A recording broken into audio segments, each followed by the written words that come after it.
It is no secret that Ruben Amorim wants Viktor Gyokeres. He's pushing for Viktor Gyokeres and is going to use his connections with Viktor Gyokeres, being his former manager, to try and get Manchester United Viktor Gyokeres as they compete with Arsenal for the player. Fabrizio Romano has confirmed United Arsenal in.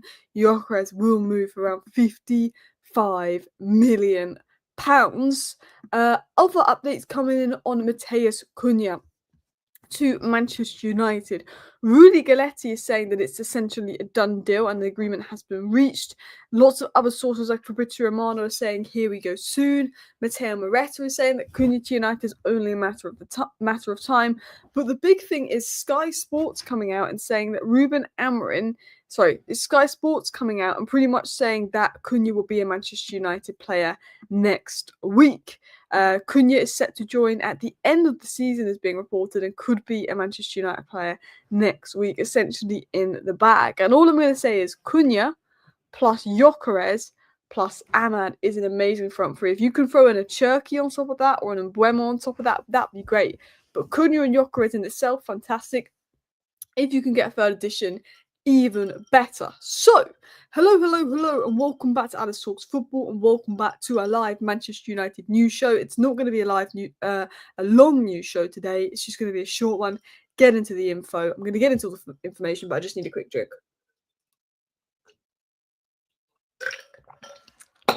Right. I'm just going to be delivering your latest on Cunha and on Gyokeres. So, should we start with the Cunha news? Now, I'm sure you guys watched my live show earlier today, but if you didn't and you don't read Twitter, essentially Romano confirmed that Manchester United Cunha, here we go. I keep getting Cunha and Gyokeres mixed up in my head. Wake up. Anyway, Fabrizio Romano confirmed that Cunha to Manchester United, here we go, is soon. And since Romano has confirmed that Cunha to Manchester United, here we go, is soon, and all of other sources are saying Cunha will join Man United next week when the season is over. Some sources are saying it's been agreed. Personal terms have been agreed. We're just waiting for United to go into Wolves and do the final details.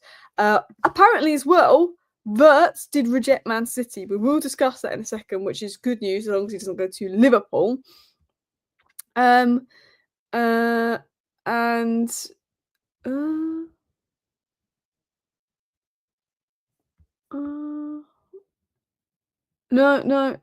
some people are saying he's going to Arsenal. Look, I think Viktor Gyokeres, I'm going to quickly say this before I get into the Cunha news, will most likely go to Arsenal. But I think if we win the Europa League, Ruben Amorim will do what he can to get him to United. If we win the Europa League, Ruben Amorim is going to do everything he can to try and get Viktor Gyokeres to United. And I think we'll compete, but I do think he'll probably go to Arsenal. But the reports are saying like Gyokeres to Arsenal agreed are not reliable reports. They're like Pacheas and people just making up that it's agreed for clicks. Nothing is agreed between Arsenal and Gyokeres. Arsenal are just favourites. Arsenal are just leading the race. Words to Spurs. Imagine if, I mean, that's not going to happen. There's no chance Spurs and United getting Wirtz. I think he'll go to Bayern Wirtz. I think he's rejected City, and I think City are pretending they pulled out the race because they've been rejected and they don't want to lose faith. But he hasn't rejected Liverpool yet, which worries me. He could go to Liverpool. Anyway, so Sky are basically saying that Cunha is joining Manchester United next week, and I do apologise that I'm a bit out of it. I'm just knackered, so I feel like in the intro I was like, ooh. So I do apologise if nothing was clear in that intro. But it looks like Cunha is set to join United next week. Cunha is set to join Manchester United after the season ends, which is Sunday, so next week. Manchester United are expected to trigger his £62.5 million release clause. No direct contact between the clubs yet, but formalities are expected once the season wraps up. So Sky Sports are jumping on the Cunha news. Romano said Cunha to Man United, here we go, soon. A lot of news is coming out saying Cunha to Man United agreed. Some sources are saying it's a done deal, but until Romano Ornstein says it's a done deal, it's not a done deal, but we know it's 97.5% done. Cunha to Man United is like 97.5% done. But we need to go to Wolves and trigger the clause. Now, we know that we will trigger the clause. We know that Wolves will be willing to accept instalments if it's the right kind of instalments. Cunha has agreed his personal terms with United. The expectation is it will be done. We've just got to go and trigger that clause. Knowing Manchester United, they'll wait until Thursday to trigger that clause because if we lose the Europa League final to Tottenham, we're all going to be in an awful mood on Thursday. So Man United will go Thursday night, PR, let's get Cunha, here we go, and cheer them up after the Europa League final loss. I think it's a tactic from United. I think it is. I think we're going to get here we go on Thursday or Friday. I actually think that. It'd be nice tomorrow, it'd be nice Wednesday, but I think it will be Thursday or Friday. Because we've got everything done with Cunha, the agreement is there. We've just got to go to Wolves, and he's set to join next week, is basically what's been said by multiple sources. Sky saying Matheus Cunha is set to move to Manchester United at the end of the season. So that is good news. That is brilliant news. Cunha to Manchester United is incredible. But if we want to make it really incredible, we need Gyokeres. Cunha, fantastic. Amad, fantastic. But the final piece of the puzzle for me is Viktor Gyokeres. And we're going to touch upon that in a second. But I want to get into a few of the other stories on Matheus Cunha. Manchester United have reached an agreement with Matheus Cunha and are now finalising the details. Cunha is close to officially becoming a Manchester United player. AKA, we've got 100 sources now coming out and saying that Cunha's agreed to join Manchester United. And here we go as soon, but they're saying it in different words. You know what Romano said? I feel like every journalist is copying what Romano said today, putting it in ChatGPT and saying, can you write me up this in a new way? Because Romano has basically said, here we go soon, there's agreement there, United just got to do the final details. And we've had about 10 sources of information saying it's going to be done next week, it's going to be done at the end of the season, it's nearly done, it's very close to being done, it's set to be done, the agreement's been reached. We've basically got the same bit of information that maybe journalists have got that info, maybe they've copied what Romano said and just chucked it in ChatGPT, and it's been said in about 100 ways. Cunha to Manchester United is agreed. That is perfect. That is amazing. It is in the bag, essentially. We just got to pay up to Wolves. It's a done deal. Here we go. Bish, bash, bosh. That's all I'm going to say. That's all I'm going to say on Cunha to United. Isak to Liverpool. I think Isak is going to stay at Newcastle, but you never know. Gyokeres not happening. I think if we win the Europa League, Gyokeres can happen. But I think if we don't win the Europa League, there is absolutely no chance. Do you think Højlund could go to Sporting? I think he'll go back to Italy, but you never know. I think he'll go on loan. United haven't made a decision on Højlund as of yet, according to journalists, or at least nothing has been said publicly in regards to what United's plans are for Højlund. Because I assume that United will be looking at thinking, do we want Højlund here as a striker next season after this year? I don't know, because he's a young player and he's got a lot of potential, but he is really, really poor at the moment. And even I can't defend him, you know. As much as I like Højlund and I saw so much potential from Højlund in his first season, I can't defend his performance versus Chelsea. What I can say is he has done all right in the Europa League. It's normally been the Premier League where he's been atrocious and he does get no service. But I do think United will be looking at someone like Højlund and saying, I don't know, they've not made a decision on Højlund or his future yet, but I think Højlund could go, but I think he'll go to Italy. But I think it will be a loan because a permanent deal we'd need about 40 million. Would Amorim be sacked if he loses Europa? Not unless we lost like 8-0. I don't think he'd be sacked. Even if we lost 8-0, who knows? But I can't see Amorim being sacked until he's been backed. City to go for Gibbs White now. They can't get Wirtz. Looks like it. Look, I like Gibbs White, but he's no Florian Wirtz, is he? Cherki and Mbeumo, who you taking? Mbeumo, but there's not much in it, but Mbeumo more for work rate because Cunha's work rate isn't like top level, either as Cherki. So if you've got Cunha, Cherki, Cunha, Cherki, Xerxes, I'm not sure. And Mbeumo, you know, Xerxes, Cunha works better because of Mbeumo's work rate. Or hopefully Gyokeres up top, or probably most likely Dilap. We need Wharton, but realistically 100 million out of price range. Gibbs White is good. I mean, I'd take Gibbs White, but I think it's a downgrade on Wirtz. Man City have apparently pulled out of the chase for Wirtz. Liverpool, Bayern and Real Madrid will nab him. I reckon City haven't pulled out. I reckon he's told City you'd rather go to a proper... Like, at the end of the day, some players are like this. Some players think that, like, at the end of the day, and I prefer Man City to Liverpool. Well, actually, there's really nothing in it.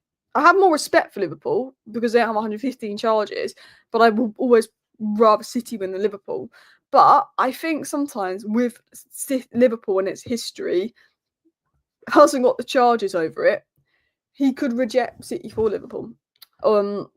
And he will look at Real Madrid because it's Real Madrid and Xabi Alonso, and he'll look at Bayern Munich because he's German, and that's what Bundesliga players do. And I think he's probably told City no. They're the three clubs he's looking at, and I think City have gone, you know what, it was the financial package. Because let's be honest, City have spent 200 million in January. They're ready to drop another 300 million now. You know, what will be funny though is if Bournemouth beat Man City tomorrow and City miss out on Champions League football, because then it would be an issue for the financial package. But I'm sure that they can just lie about their numbers again and just get another charge, can't they? And probably get away with it. But yes.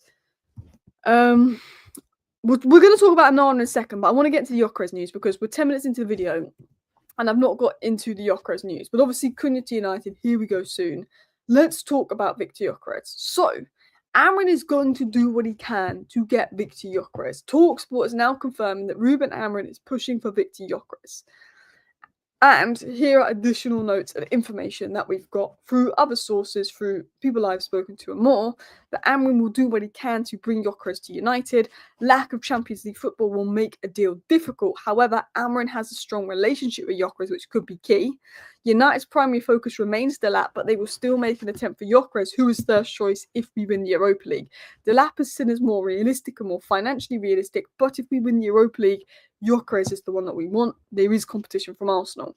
Romano has confirmed a 55 million release clause, and Amorim is going to do what he can to convince him of the United move. What we know is the hierarchy in Ineos sort of identified Delap as the number one striker target. Ruben Amorim's number one striker target is, of course, Viktor Gyökeres. Why wouldn't it be? 100 goals in 2 seasons. Delap is younger than Højlund. He might want a bit more. My system, proven, ready-made. Now, so essentially, Amorim has that relationship with Gyökeres, and he's pushing for Gyökeres, and he's going to do what he can to get Manchester United Gyökeres, but Gyökeres may reject us. And if we don't get Champions League football, it's harder to finance his wages in the move, and he is definitely probably going to reject us if we don't have Champions League football. Arsenal are the favourites, but there's nothing official in Gyökeres to Arsenal yet, but they are the favourites, and I will tell you that now in regards to Gyökeres. But what we know, again from Romano, and he confirmed this, is that he will leave Sporting for 50 to 55 million. Keep an eye on this one in the next days and weeks. United and Arsenal are strongly interested. Viktor Gyökeres for 50 million quid. It'll probably be 55, surely. But imagine getting a player of Viktor Gyökeres' ability for 50 million quid. Just to let you know, 50 million quid. That is cheaper than Anthony. That is cheaper than Højlund. That is cheaper than Mason Mount. Viktor Gyökeres for cheaper than we paid for Mason Mount with 1 year left on his contract. 50 million quid. That is ridiculous. And I mean, United have to be in for that, have to be pushing for that. I know Amorim is pushing for that, but I strongly believe that Manchester United will also be pushing for that, because there's no way that they don't see an opportunity to get Viktor Gyökeres for 50 million. His most likely destination is the Premier League, said Fabrizio Romano as well. United and Arsenal are the ones pushing for him. Amorim is particularly pushing for him and trying to do what he can to get him to United. We know that apparently if Viktor Gyökeres told Ruben Amorim he would consider joining United if they secure UCL football, Sky Sports Denmark claimed that, I think it was them, I think it was Sky Sports Denmark, or was it Sky Sports Switzerland? I can't remember. One of the Sky Sportses from outside of England said that he gave his word to Ruben Amorim that if we got Champions League football, he would join Man United. But I don't think it was the most reliable source of information, so I would take that with a pinch of salt. We know that he is a top target according to Santi if we get Champions League football. Romano has said for the last 3 months that United have an interest in Gyökeres. You know, Osimhen has been ruled out. Unseen and Romano have essentially ruled out Osimhen going to United, but they're not ruling out Gyökeres. There's no agreement. There's no green light. But as Florian Plettenberg said, we're very interested in him. And Florian Plettenberg actually said last month that Manchester United have had some concrete talks already with Viktor Gyökeres. And some sources even said, including Christopher Michael last month, that to have a good chance of getting Gyökeres, United would need to win the Europa League, and I reckon they make the move after. But I think the interesting thing was said last month by Florian Plettenberg that there's still no agreement between United and Gyökeres, but they did confirm we've had concrete talks with him. Romano again confirmed our interest, but as I've said, and I don't want to keep repeating myself, but it basically relies on winning the Europa League. Amorim and Gyökeres still share strong relationships. Sources reveal Gyökeres told Amorim he would only consider joining United if they secure Champions League football. UCL qualification remains a crucial factor. I think Amorim is, as I said, Amorim is doing what he can to get Viktor Gyokeres. I don't know if he will get him, but Amorim is going to make his move to try and get Manchester United Viktor Gyokeres.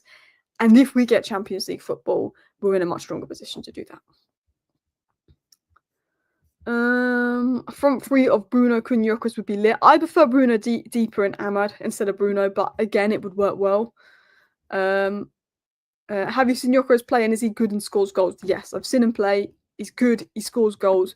What I like about Viktor Gyokeres is sometimes he doesn't get a lot of service. Like, he's got a lot of goals, and we talk about Højlund not scoring, but Højlund not getting any service. But sometimes I don't think Gyökeres gets a whole lot of service, but he manages to make goals out of nothing sometimes. Sometimes I watch him and I'm like, bro, how the hell did you make a goal out of that? Like, how did you just do that? Do you know what I mean? That's sometimes what I see when I watch him. So I think with Viktor Gyokeres, his movement, his ability to get in dangerous areas, to make goals out of nothing, I think is a big strength of his, which for me makes me want to make United. If you've got 100 goals in 2 seasons, you can come to United, and even if he flops, he could probably get 13 Premier League goals, which would be probably considered a flop, but 13 Premier League goals is still more valuable than Højlund's 4. And I think he knows Amorim's system, he's ready-made, he's probably confident. But again, I mean, there's always a risk. I think there's elements of Viktor Gyokeres that could struggle in the Premier League. There's elements of Viktor Gyokeres that could struggle at Manchester United. But I don't think he'd come to Manchester United and be any worse than what we've had from Højlund this year. I think he would be better than Delap. I think he'd be better than a lot of people. But look, playing striker for Man United is the hardest position in world football. I don't think there's a hard... If you're a striker and you score 20 goals at Manchester United, for me, that's Ballon d'Or level. And people might say, what are you on about? If you play striker for Man United and you end up with 20 goals, in this team, in this environment, with the lack of service, you are Ballon d'Or level players. It's the hardest position in football. And so we need someone that's really elite to come in and do that. And Gyökeres could be that guy. Look, Isak is the dream, but Isak, like, he's not going to leave Newcastle for Man United. He'd reject us. Newcastle would laugh and tell us to F off. Do you know what I mean? I'd love Isak. That ain't going to happen. Akita, think he could be going to Liverpool. Sesko, very risky. Very similar to Højlund in many aspects. Gyökeres, there's a risk there. I mean, Osimhen is probably my first pick.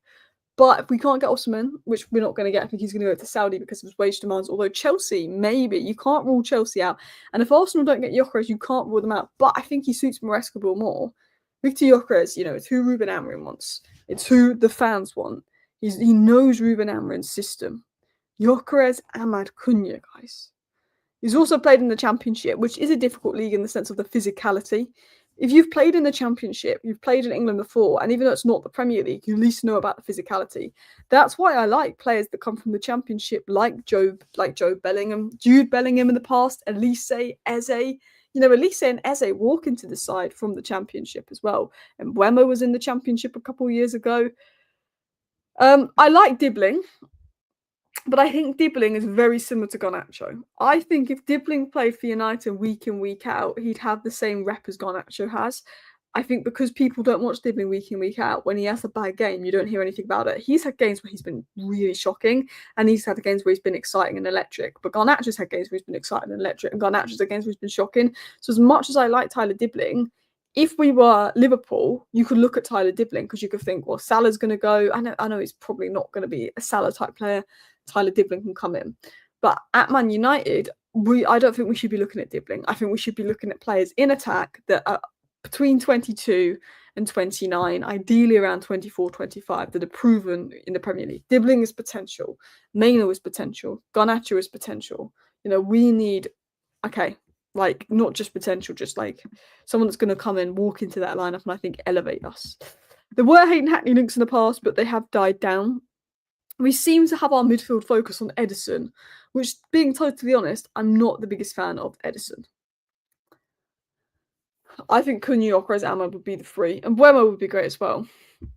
Being a striker at Man United is a career-ending decision. Højlund will take a while to recover. I mean, look, most players leave United quite quickly, like Anthony. People thought Anthony might take a while to recover. But let's talk about why this is incredible. For me, If we can get Viktor Gyokeres, that is incredible. Absolutely incredible. So, I mean, we've got Cunha essentially in the bag, but it's Gyokeres, which is the biggest shock. But Arsenal were interested in Cunha. I'm going to tell you this now. Andrea Berta wanted Cunha. Arsenal wanted Cunha. And I don't know what any of us have done, but Cunha said to Man United, I'll join even if you don't win the Europa League. Cunha has picked Man United over Arsenal. Maybe because he suits our system more.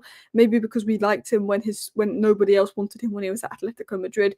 Maybe because he's always liked Manchester United. Maybe he's had a conversation with Ineos and believes in our project. And at the end of the day, Arsenal, better team than us. Arsenal will more likely be challenging for a league title next year than us. In fact, they will be, and we won't. But if we win the Europa League, that's 3 trophies in 3 years. Arsenal haven't won anything in 5 years. Maybe that's why we've pulled in Cunha.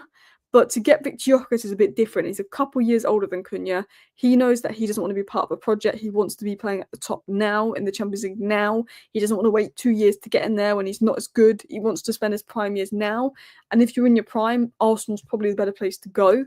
I do think, as much as we beat Arsenal to Cunha, I think Gyokeres will probably go to Arsenal. But it would be incredible.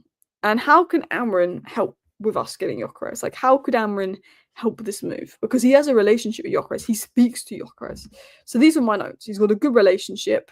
Could be key if we could convince him to join without UCL football. But being honest, if we don't win the Europa League, I think there's a 5% chance. If we do win the Europa League, I think there's a 35% chance of getting Viktor Gyokeres.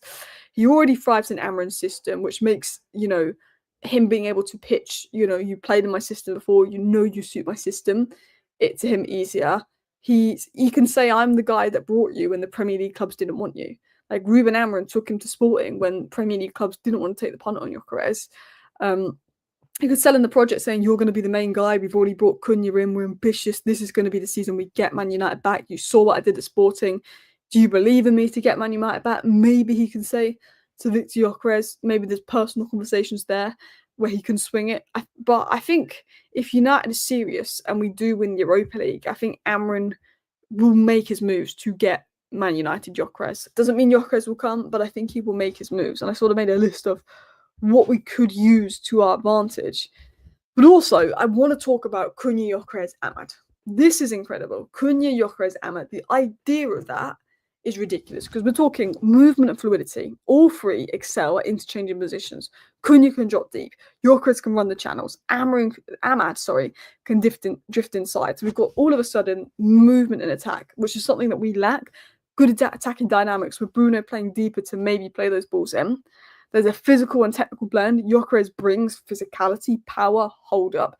Cunha has the technical blend, but the physicality to play in the Premier League. Amad has the flair, the technicality, the sharp close control, and is physically better than he gets credit for. And all three have a goal threat. Gyokeres, 100 goals in 2 seasons. Cunha, I think in the Premier League, for a non-striker, has the most goals that are non-penalties per minute. One of the best outputs from Wolves. Amad, his output at Manchester United is incredible. On top of Bruno playing deeper, there could be 4 players at Man United with good output. As I said, I think Cunha plays and suits Amorim's system. That's what he did at Wolves. That's where he thrived at Wolves in that left-hand role.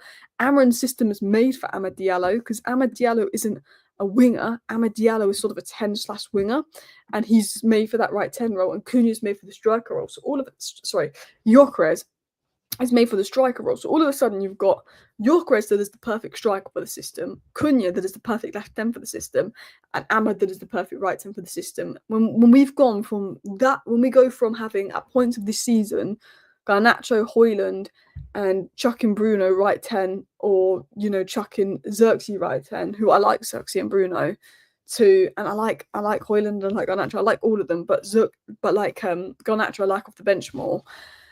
But quality-wise, you swap Højlund for Gyokeres, you swap Garnacho for Cunha, who's more ready-made, but Garnacho comes off the bench with his electricity, and you bring Amad in, and we go up a level. So I really like that. We will talk about other positions as well nearer the time, but I think United's focus is just get the attackers in. I think Man United right now are thinking, get the attackers in we need, and then we'll look at the midfield and we'll look at the defence. Because I think Man United have seen that actually, if you look at our underlying numbers and our underlying metrics, we haven't been as bad as our points tally suggests. We haven't been as bad as our league position suggests. We've actually had games where we've been the better team for 60, 70 minutes, and we can't put the ball in the back of the net. We were better than Forest over both games, but Forest beat us twice. We had a rotated team against Wolves, should have probably been 1-0, 2-0 up, and Sarabia scores a brilliant free kick. We were better than Chelsea for 60, 70 minutes of that match. There's been a lot of games where we haven't been atrocious, but we can't win it. Like even the Arsenal game and the Man City game, you know, we were all right in those games. We're just unable to win those games because we don't have that striker or that 10. Henderson won a trophy. Yeah, I'm so happy for Dean Henderson. Stopping Man City and winning it. So happy for him.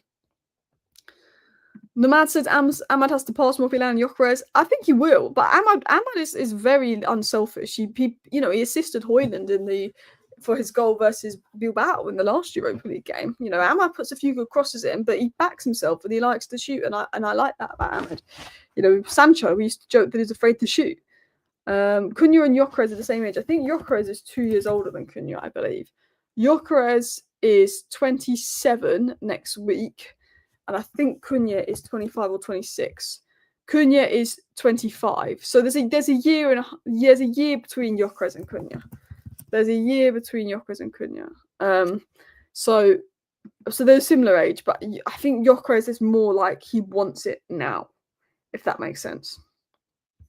I want Alvaro over Dorgu and would have paid significant money. I like Dorgu, and I think he's been getting a bit of unfair stick. Some people are turning on him, but I do look at what we could have got Alvaro for, and I'm not sure why we didn't trigger that. But I like both. Do you know what? I still think we should go for Aït-Nouri or Kerkez. So Kerkez is set to go to Liverpool. But Dorgu can play right wing back, and I've always said this: if you have Kerkez and Dorgu as your left wing back options, and then Delo and Dorgu as the right wing back options, and if Delo and Aït-Nouri, let's say, got injured, you have Aït-Nouri and Dorgu's left wing back, and Delo and Dorgu's right wing back, and then if let's say one of them gets injured, you know, Harry Amas becomes an option at wing back. Mazraoui is then permanently right centre back and could go right wing back if needed. Luke Shaw could be permanently left centre back, and because we've had issues with centre back depth, that solves that problem in that sense. So for me, I would go for Aït-Nouri, I would go for Cunha, I would go for Belieber if we can get him, but I think Brighton want 100 million. I would go for Gyokeres, I would go for Cunha, and I would go for Mbeumo. But unless we sell like mental and get Champions League football, that is not realistic. And even if we do, I don't know how realistic that is. And maybe look at young centre backs. But I do think we should go for another wing back and potentially a left wing back, because Dorgu can play right wing back, and we can have Dorgu and Delo at right wing back, new left wing back, and Dorgu challenging for left wing back. Mazraoui can always play right wing back, but I do think Mazraoui is better as a right centre back. Mazraoui knows how to play with Cunha. Well, does he? I'm assuming you're talking about Mazraoui. I assume it's all about Mazraoui there. But they'll be on different sides, I think. But they both have technical ability and good reading of the game. Dorgu will look a lot better when he's got a proper 10 to work with. I agree. I think Dorgu's one of those as well. I think Patrice Evra got a lot of stickers first few months at United. Vidic got a lot of stickers first few months at United. Sometimes you just need that pre-season, getting used to it. And I think Dorgu's one of those players that people are going to really like next season. You can't bank on Luke Shaw. You can't. We can't sell him though. That's the thing. I would sell Luke Shaw this summer if we could, but we can't. That's the problem. A lot of people say no to Belieber. He is a bit rash, but I like him. Aït-Nouri, yeah. I don't know why I said Kerkez earlier, but I meant Aït-Nouri. I'd like Kerkez, but he's going to go to Liverpool, which is annoying. Ahmad's injury worries me. We need Mbeumo or Cherki. Yeah, 100%. 100%. Believer will cost Ineos a human sacrifice. Honestly, it will probably be a ridiculous fee. Believer's probably not realistic, but Ederson for 60 million, I do not like that one bit. I'm always thinking go into the Championship and get Aiden Atney for that kind of price. Ederson is ridiculous, the fee that we might need to get him as well. I mean, some of the fees out there are ridiculous. The thing about with Atalanta is if they see Man United are in for their player, they'll celebrate it. If Atalanta go out there and think Man United are in for Ederson, Atalanta would have sold Ederson to... If Liverpool went in for Ederson, Atalanta would probably do a deal for £45 million. The minute they find out Man United with one of their players, you know, we spent 38 million on Ahmad as an 18-year-old with one goal. We spent 72 million on Højlund. Atalanta are going to make Ederson all of a sudden a 65 million pound player. That's what they're going to do. They'll know Man United are in and they'll make him 15 million more because they know what Manchester United are like. So I would avoid it. There's not really been links to Stiller. Sadly, he's been linked to Liverpool. Like all the players I want, Gyokeres, Frimpong, Stiller have all been linked to Liverpool. Do you know what's mad is I did a video and I named 6 players back in December I wanted Man United to get. I said Stiller, I said Schlotterbeck, I said Gyokeres, I said Frimpong, I did say Cunha, and I did say Gyokeres, but 4 of those could go to Liverpool. Like, how mad and how annoying is that? Like, just my luck that everybody I like and everybody I want Man United to sign could go Liverpool. Is there any more interesting news and updates? Nothing crazy. It's just Cunha, here we go, done deal, next week. Amorim is doing what he can to get Gyokeres, but it's massively going to depend on Wednesday, and still Arsenal are favourites. And City out of the Wirtz race, but that's given Liverpool a bit of a boost. There is rumours that Maddison could be back for Tottenham ahead of the final, but nothing is confirmed yet. But anyway, people, I'm going to wrap up today's live show. I'm going to send you over to United Cast, so go show him some love. Thank you for watching. See you next time. Bye.